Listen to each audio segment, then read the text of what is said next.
আসসালামু আলাইকুম। Channel I সংবাদে আপনাদের সবাইকে আমন্ত্রণ জানাচ্ছি আমি আল আভি জাহান। বিস্তারিত সংবাদের শুরুতেই জানিয়ে দিচ্ছি সুপার ফ্রেশ ফর্টিফাইড সয়াবিন তেল সংবাদ শিরোনামগুলো।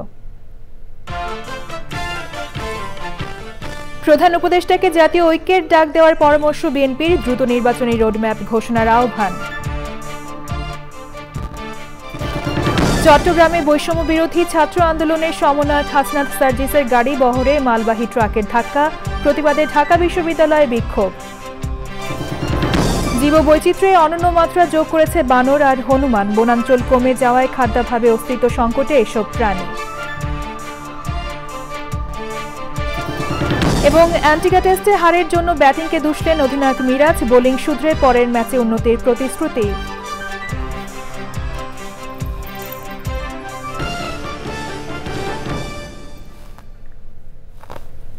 সংবাদ শিরোনামগুলো জানাচ্ছিলাম। এখনকার এই সংবাদ আয়োজন একই সঙ্গে চ্যানেল আই এর ইউটিউব চ্যানেলে এবং চ্যানেল আই এর ওটিটি প্ল্যাটফর্ম আই স্ক্রিনে লাইভ স্ট্রিম হচ্ছে। এবারে বিস্তারিত সংবাদ।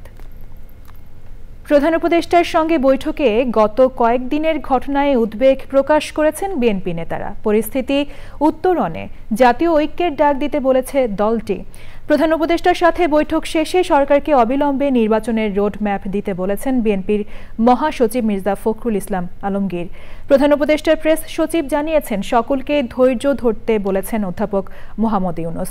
চকর মালিথার রিপোর্ট। গত কয়েকদিনের সহিংস ঘটনার পরিপ্রেক্ষিতে বুধবার সন্ধ্যায় প্রধান উপদেষ্টা অধ্যাপক মোহাম্মদ ইউনুসের সাথে বিএনপি মহাসচিব মির্জা ফখরুল ইসলাম আলমগীরের নেতৃত্বে দলের ৫ সদস্যের প্রতিনিধি দলের সাক্ষাৎ। প্রধান উপদেষ্টার সরকারি বাসভবন রাষ্ট্রীয় অতিথি ভবন যমুনায় সন্ধ্যা ৬টা থেকে টানা ১ ঘন্টা ১০ মিনিট বৈঠক শেষে বের হয়ে সাংবাদিকদের সাথে কথা বলেন মির্জা ফখরুল। গত কয়েকদিন ধরে যে আইন শৃঙ্খলা পরিস্থিতি, পরিস্থিতি এবং আপনার ছাত্রদের কয়েকটি কলেজের সমস্যা নিয়ে, এই বিষয়গুলো নিয়ে আমরা আমাদের যে দলের পক্ষ থেকে যে আমাদের উদ্বেগ, সেই উদ্বেগের কথা আমরা তাকে জানিয়েছি এবং আমরা আশা করেছি যে আমরা প্রধান উপদেষ্টা তিনি তার পরিষদ নিয়ে অতি দ্রুত এই বিষয়গুলো শান্তিপূর্ণ সমাধানের ব্যবস্থা করবেন। বিএনপি মহাসচিব জানান আগামী নির্বাচন এবং সমসাময়িক প্রসঙ্গে কথা হয় প্রধান উপদেষ্টার সাথে। সমস্ত রাজনৈতিক দলগুলোর সাথে আলাপ আলোচনা করে এই একটা জাতীয় ঐক্য সৃষ্টি করার ব্যাপারেও আমরা আহ্বান জানিয়েছি। আমরা সেই সঙ্গে আপনার এটাও বলেছি যে আমাদের নির্বাচন যেটা সবচেয়ে বেশি প্রয়োজন, সংস্কারগুলোকে আপনারা সম্পূর্ণ করে অবিলম্বে যত দ্রুত সম্ভব রোড ম্যাপ দেওয়ার কথা আমরা বলে এসেছি, যে একটা রোড ম্যাপ অত্যন্ত জরুরি। বিএনপি মহাসচিবের পর যমুনার সামনেই বৈঠক নিয়ে কথা বলেন প্রধান উপদেষ্টার প্রেস সচিব। জাতির সমস্ত ইউনিটির ক্ষেত্রে, জাতির স্ট্যাবিলিটির ক্ষেত্রে উনি সবার মধ্যে ইউনিটির কথা বলেছেন। সেটা এমন স্টুডেন্ট, ছাত্র, জনতা, হিন্দু, মুসলমান, খ্রিস্টান সবার মধ্যে উনি ন্যাশনাল ইউনিটির বার্তা দিয়েছেন। বৈঠকে উপদেষ্টা এএফ হাসান আরিফ, আদিলুর রহমান খান, মাহফুজ আলম অংশ নেন। বিএনপি মহাসচিব ছাড়াও স্থায়ী কমিটির সদস্য মির্জা আব্বাস, নজরুল ইসলাম খান, আমির খসরু মাহমুদ চৌধুরী এবং সালাউদ্দিন আহমেদ। Chakor Malitha, channel I, Dhaka. চট্টগ্রামের লোহাগাড়ায় বুধবার সন্ধ্যায় বৈষম্য বিরোধী ছাত্র আন্দোলনের আহ্বায়ক হাসনাত আবদুল্লাহ ও জুলাই শহীদ স্মৃতি ফাউন্ডেশনের সাধারণ সম্পাদক সার্জিস আলমের গাড়ি বহরে থাকা একটি প্রাইভেট গাড়িকে চট্টগ্রামমুখী মালবাহী ট্রাক ধাক্কা দেয়। ক্ষতিগ্রস্ত গাড়িতে হাসনাত সার্জিসের কয়েকজন সফর সঙ্গী ছিলেন। গাড়িটি ক্ষতিগ্রস্ত হলেও কেউ হতাহত হননি। লোহাগাড়ার চুন্তিতে আইনজীবী সাইফুল ইসলাম আলিফের দাফন শেষে ফেরার পথে এই দুর্ঘটনা ঘটে। এর প্রতিবাদে ঢাকা বিশ্ববিদ্যালয় রাত 11টার দিকে রাজু ভাস্কর্যের সামনে থেকে বৈষম্য বিরোধী ছাত্র আন্দোলন বিক্ষোভ মিছিল করে। মিছিলটি ভিসি চত্বর প্রদক্ষিণ করে আবার টিএসসিতে এসে শেষ হয়। ছাত্র জনতার গণ অভ্যুত্থানে শেখ হাসিনা সরকারের পতনের পর 5ই আগস্ট বিজয় মিছিলে যোগ দিতে গিয়ে গুলিবিদ্ধ হন অনেক শিশু কিশোর। তাদের অনেকেই এখনও শারীরিক ক্ষত নিয়ে কাতরাচ্ছেন বিভিন্ন হাসপাতালে। জুলাই অভ্যুত্থানে আহতদের অবস্থা নিয়ে বিভিন্ন হাসপাতাল ঘুরে লায়লা নওশনের ধারাবাহিক প্রতিবেদনের 7ম পর্ব আজ। ক্যামেরায় ছিলেন মামুনুর রশিদ। শিওরে উঠছে জাতীয় পতাকা। হাসপাতালের বিছানায় 17 বছর বয়সী সাব্বির শেখ। বুকের ভেতর যেন বাংলাদেশ। রাজধানীর গাবতলীর হলিফ্লাওয়ার মডেল হাই স্কুলের 10ম শ্রেণীর এই ছাত্র 5ই আগস্ট মিরপুরে গুলিবিদ্ধ হন। সেই ভয়াবহ স্মৃতি আজও তাকে তাড়া করে বেড়ায়। আগস্টের 5 তারিখে আমি সন্ধ্যা 5টার দিকে গণভবন থেকে বাসার উদ্দেশ্যে আসতেছিলাম। তখন আদাবরের সামনে পুলিশ এলোপাথারি গুলি শুরু করে। তখন আমার পায়ে বুলেট লাগছে। একটা গুলি লাগে পার হবার হয়ে গেছে গুলি লেগে। আর একটাই চাওয়া যাতে আমাদের জীবনটা জানি অচল না হয়, জীবনে আমরা কিছু কাজ করে খেতে পারি। ময়মনসিংহের ফুলবাড়িয়ার 9ম শ্রেণীর ছাত্র শাহিন আলম ঢাকায় দিনমজুর বাবা মায়ের কাছে বেড়াতে এসেছিলেন। শেখ হাসিনার পতনের পর বিজয় মিছিলে যোগ দিতে বের হয়ে উত্তরায় গুলিবিদ্ধ হন। ছাত্ররা পুলিশের গাড়ির উপরে উঠে ওরা উঠার পরে নাচতে থাকে। পুলিশ হঠাৎ করে বাড়িয়া গ্যাস মারে। গ্যাস লাগানোর কারণে যাইতে পারি নাই। পুলিশ বাড়ি গুলি চালায়, তখন পায়ে গুলি লাগে। সন্তানের গুলিবিদ্ধ পা নিয়ে অনিশ্চিত এক যাত্রায় শাহিনের মা। বড় ছেলে মাথার সমস্যা, ওটা কাজকর্ম কিছু বোঝে না। ওর আব্বাও আপনার রোড অ্যাক্সিডেন্টে ঠ্যাং ভাঙ্গা, ছোটটাও আবার এরকম আন্দোলনে যাই আপনার আহত হইল। যাই হোক আহত হইল তো মনে করুন না কইতেছে আল্লাহ ফালাই থুয়ে গেছে ঠেপা হাত পাও। মানে কি চামু আবার হনা সরকারে যা করে ট্রিটমেন্ট বালা মতো যাতে হয়। আর আমার পুত্রের পাওয়াটা যে পুরাপুরি সুস্থ হয় এটাই আশা করি। প্রায় 4 মাস ধরে রাজধানীর জাতীয় অর্থোপেডিক হাসপাতাল ও পুনর্বাসন প্রতিষ্ঠান নিটোরে চিকিৎসাধীন জুলাই অভ্যুত্থানে আহতদের প্রত্যাশা দেশের জন্য ছাত্র জনতার ত্যাগ যেন বৃথা না যায়। Laila Naushin, channel I, Dhaka. জীববৈচিত্র্যে ভরপুর বাংলাদেশ, এতে অনন্য মাত্রা যোগ করেছে বানর আর হনুমান। পরিবেশের ভারসাম্য রক্ষায় গুরুত্বপূর্ণ ভূমিকার পাশাপাশি উদ্ভিদের বংশবিস্তারে সাহায্য করে বানর ও হনুমান। কিন্তু বনাঞ্চল কমে যাওয়া সহ খাদ্যাভাবে অস্তিত্ব সংকটে এসব প্রাণী। বিপন্ন বানর ও হনুমান নিয়ে আফরোজা হাসির রিপোর্ট।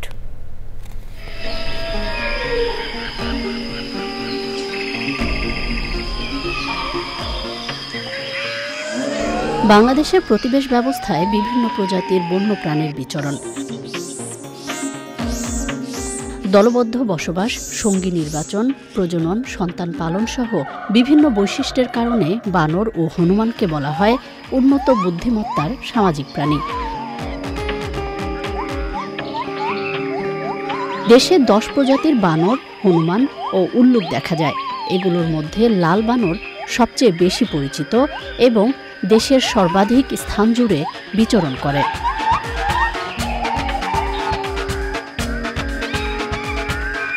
এছাড়াও রয়েছে লম্বা লেজি বানর, আসাম বানর, উল্টো লেজি, খাটো লেজি ও লজ্জাবতী বানর।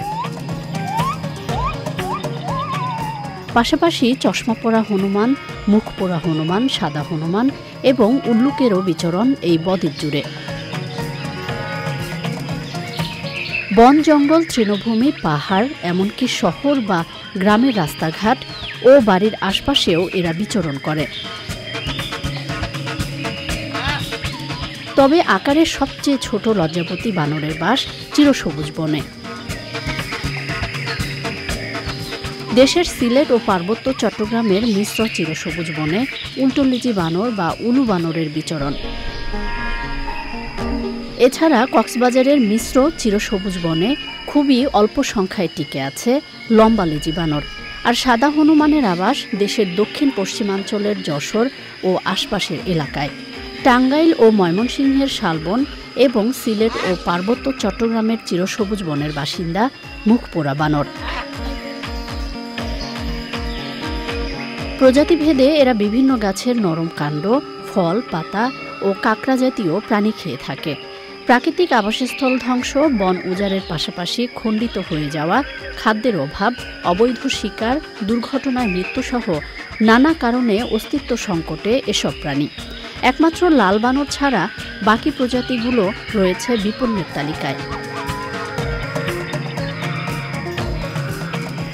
আসামিজ বানর, লজ্জাবতী, খাটোলেজি ও কাঁকড়াভুক বানর দেশ থেকে বিলুপ্তির দ্বারপ্রান্তে।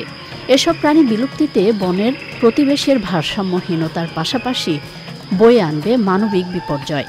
জনসচেতনতা বৃদ্ধি, কুসংস্কার দূর করে বানর ও হনুমান সহ অন্যান্য প্রাণীর সংরক্ষণে গবেষণার পাশাপাশি নিরাপদ প্রাকৃতিক আবাসস্থল ও খাদ্যের যোগান নিশ্চিত করা জরুরি।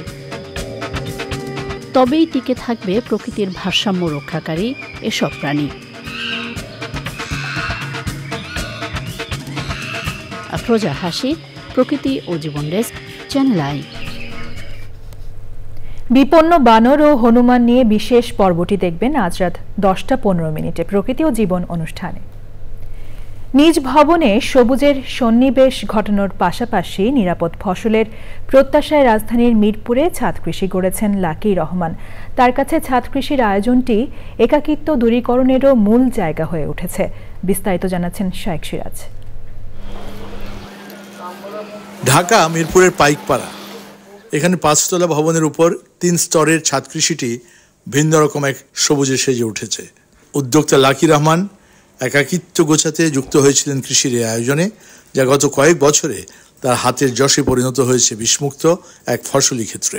আমার হাজব্যান্ড বাইরে ছিলেন, ওইখানে স্ট্রোক করছেন। ওনারা পরপর 3 ভাই মারা যান। এর 1 মাস পরে আমার আম্মা, এর 1 মাস আগে আমার আম্মা মারা যান। এই যে একটা একাকিত্ব, এই একাকিত্বটা পরে আর আমি নিতে পারছি না, কারণ আমার ছেলে মেয়ে বড় হয়ে গেছে। তো ওই যে সেই থেকে শুরু করলাম, এরপর উৎসাহ বেড়েই চলছে। তো সেই একাকিত্ব কিছুটা কি আপনার কেটেছে? জি অবশ্যই। যখন আমার খারাপ লাগে আমি এগুলো নিয়ে ব্যস্ত থাকি, অনেকটা ভুলে থাকি। উৎপাদিত এসব ফসলে মিটছে সবজি চাহিদার অনেকটাই। কি পরিমাণ ফল বা শাকসবজি আসে যেটা আপনার কিনতে হয় না? গত বছর আমার মনে হয় 30-35 কেজি সিমই আসছে। আমি আমার আত্মীয় স্বজন থেকে শুরু করে আমার বিল্ডিং এ যারা থাকে আমি সবাইকে দিলাম।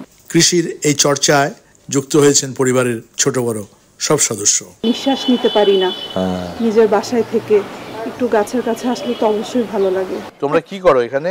সাথে সাথে কাজ করি। কি কাজ করো তুমি এখানে? এখানে গাছ লাগাই, ছাদ ঝাড়ু দিই। আচ্ছা, তুমি? ঝাড়ু দিই, গাছ লাগাই। একাকিত্ব গোছানোর উপায় হিসেবে মিরপুরের লাকি রহমান কৃষিকে বেছে নিয়েছিলেন এবং এখন এই কৃষিটি তার ঘরোয়া একটি অর্গানিক কৃষিক্ষেত্র হিসেবে পরিণত হয়েছে, যা আশপাশের অনেককে অনুপ্রাণিত করছে। মিরপুরের পাইকপাড়ার লাকি রহমানের ছাদ কৃষি থেকে শাইখ সিরাজ, চ্যানেল আই। এ নিয়ে বিস্তারিত প্রতিবেদন দেখবেন আজ বেলা 3:05 হৃদয় মাটি ও মানুষের ডাক অনুষ্ঠানে। এবার রয়েছে Bangladesh West Indies test series প্রসঙ্গ।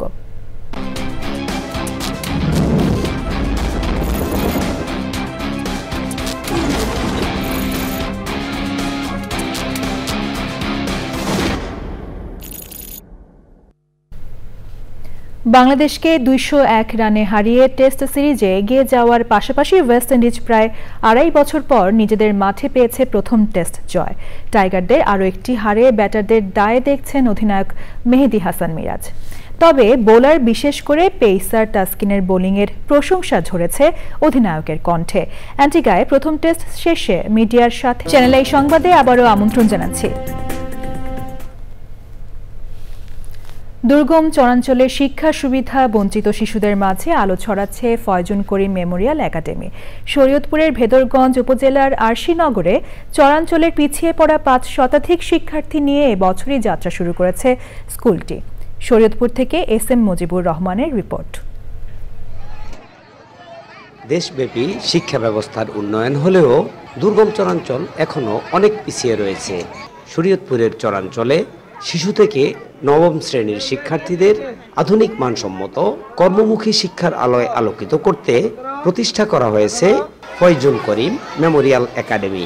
শিক্ষার্থীদের পড়তে হচ্ছে না প্রাইভেট, যা দুর্গম এলাকার দরিদ্র অভিভাবকদের জন্য আশীর্বাদ। এখানে আমাদের স্কুলটা যদি না হতো তাহলে আমাদের 5-6 কিলোমিটার দূরে গিয়ে স্কুলে পড়তে হতো। এটা আমাদের জন্য খুবই কষ্টকর হতো। আমাদের এখানে কোনো প্রাইভেট পড়ার দরকার হয় না, স্যাররা সব স্কুলে পড়া কমপ্লিট করে দেয়, আমাদের বাড়িতে গিয়ে শুধু রিভিশন দিলেই হয়। পরিবেশ খুবই সুন্দর।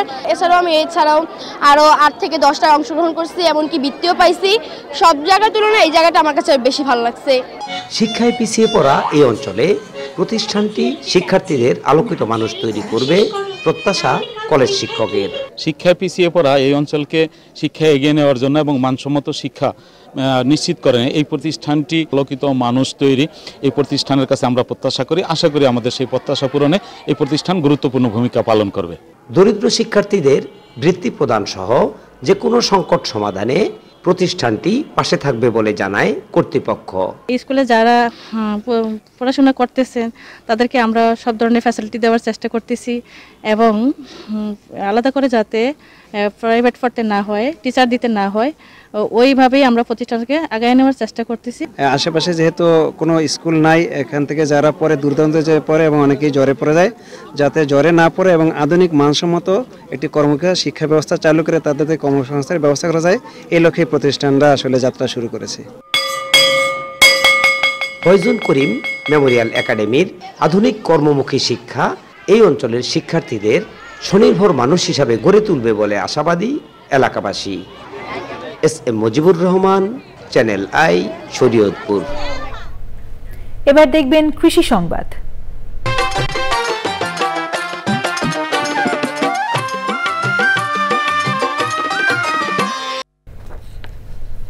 কুড়িগ্রামে সমন্বিত পদ্ধতিতে সবজি চাষের মাধ্যমে পাল্টে যাচ্ছে নদ নদী তীরবর্তী চরের মানুষের জীবন জীবিকা। কমিউনিটি ভিত্তিক সবজি চাষ ও বস্তায় আদা চাষে উদ্বুদ্ধ করছে কৃষি বিভাগ সহ একটি বেসরকারি উন্নয়ন সংস্থা। কুড়িগ্রাম প্রতিনিধি শ্যামল ভৌমিকের পাঠানো তথ্য ভিডিওচিত্রে আল মুকসিদের রিপোর্ট। কুড়িগ্রাম জেলায় বন্যা ও নদী ভাঙনের কবলে পড়ে প্রতি বছর অসংখ্য পরিবার গৃহহীন হয়ে পড়ে, বিনষ্ট হয় চরের কৃষি ফসল, ফলে কৃষি নির্ভর পরিবারগুলো পড়ে চরম সংকটে। এমন পরিস্থিতিতে বন্যা ও নদী ভাঙনের শিকার চরের 420টি পরিবারের পাশে দাঁড়িয়েছে কৃষি বিভাগ ও বেসরকারি উন্নয়ন সংস্থা ফ্রেন্ডশিপ বাংলাদেশ। কেঁচো সার এবং ভার্মি কম্পোস্ট যেটা বলে সেটা দিয়ে আমরা চাষাবাদ করে অনেক লাভবান হইতেছি। তাতে দেখা যায় লাউ, মূলা, শাকসবজি অনেক ইত্যাদি মেলা কিছু। আদা আবাদ করছি, খাইও তারপরে ফের বিক্রিও করি, অনেক টাকা ইনকাম হয়, অনেক উন্নতি করি। আমরা ট্রেনিং পাওয়ার পরে মনে করেন শাকসবজি আবাদ করছি, কিছু খাওয়া চলে, কিছু বিক্রি করি, পোলাহানের লেখাপড়া খরচ চলে কিছু। বন্যাকালীন সময়েও সবজি উৎপাদন অব্যাহত থাকে, সেজন্য কমিউনিটি ভিত্তিক সবজি চাষে উদ্বুদ্ধ করা হচ্ছে চরের মানুষদের। চরাঞ্চলে মানুষ সমন্বিত কৃষি উৎপাদন বৃদ্ধিতে কৃষি বিভাগের প্রশিক্ষণ সহ সব ধরনের সহযোগিতা দেওয়ার কথা জানান কৃষি কর্মকর্তা। পুষ্টি চাহিদা মেটানোর জন্য তাদের পারিবারিক পুষ্টি বাগান তৈরি করছে এবং বসত বাড়িতে বস্তায় সবজি আদা চাষ করছে এবং সেই সাথে গ্রীষ্ম এবং সেই শীতকালীন যে সবজিগুলো আছে এই সবজিগুলো বীজ তারা সরবরাহ করছে। আমরা তাদের সাথে যে কারিগরি যে সহায়তা সেটি কৃষি সম্প্রসারণ অধিদপ্তর দিয়ে যাচ্ছে এবং এটি এই এলাকার মানুষের পুষ্টি চাহিদা একটি গুরুত্বপূর্ণ অবদান রাখছে।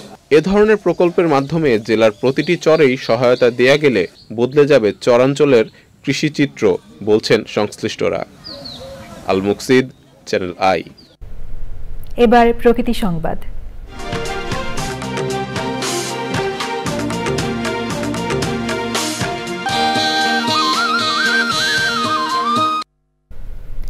নওগাঁয় তুলসীগঙ্গা নদী পরিচ্ছন্নতায় অভিযান শুরু করেছে যুব উন্নয়ন অধিদপ্তর। কর্মসূচিতে বিভিন্ন স্বেচ্ছাসেবী সংগঠনের সদস্যরা অংশ নিয়েছেন। এমন কার্যক্রম নির্মল প্রকৃতি ও সমৃদ্ধ জীববৈচিত্র্য নিশ্চিত করবে বলে প্রত্যাশা করছেন স্থানীয়রা। নওগাঁ প্রতিনিধি ইমরুল কায়েসের তথ্য ও ভিডিও চিত্রে আফরোজা হাসির রিপোর্ট। একসময় নওগাঁর যোগাযোগ, বাণিজ্য, পণ্য পরিবহন ও পানি নিষ্কাশনের অন্যতম পথ ছিল তুলসীগঙ্গা নদী। সে সময় বড় বড় নৌকা চললেও কালের পরিক্রমায় নদীটি ভরাট হয়ে যায়। খননের পরও কচুরিপানা ও ময়লা আবর্জনায় প্রায় ব্যবহার অনুপযোগী হয়ে পড়ে তুলসীগঙ্গা। নদীর বাস্তুতন্ত্র পুনরুদ্ধারে যুব উন্নয়ন অধিদপ্তরের পরিচ্ছন্নতা অভিযান। নির্মল পরিবেশ গড়তে এমন উদ্যোগকে স্বাগত জানিয়েছেন স্থানীয়রা। এই নদীটা একসময় স্রোত বইতো, এখন আমরা আমাদের যত্রতত্র ময়লা ফেলে এই নদীটার পানি প্রবাহ বন্ধ করে দিয়েছি। তুলসীগঙ্গার উজানে যে প্রবাহকে বাধাগ্রস্ত করা হচ্ছে, সেই বাধাটাকে যদি আমরা অপহৃত করে দিতে পারি তাহলে তুলসীগঙ্গার এই মরণ দশা, এই দশা হয়তো আমাদের আর দেখতে হবে না। পর্যায়ক্রমে জেলার সব জলাশয় সংস্কার করা হবে বলে জানিয়েছে প্রশাসন। তুলসীগঙ্গা নদীটাকে যেন আবার প্রাণ ফিরিয়ে আনা যায়, যাতে শহরের মানুষ এটি সুন্দর, এটিকে আমরা শহরের সৌন্দর্য বর্ধনের একটা অংশ হিসেবে উপহার দিতে পারি শহরের জনগণের কাছে। কর্মসূচিতে পৌরসভা ও পানি উন্নয়ন board, BD clean, red crescent, scouts ও ওয়াইএসএফ এর স্বেচ্ছাসেবীরা অংশ নেন। আফরোজা হাসি, প্রকৃতি ও জীবন ডেস্ক, চ্যানেল আই। এখন দেখবেন খেলার খবর।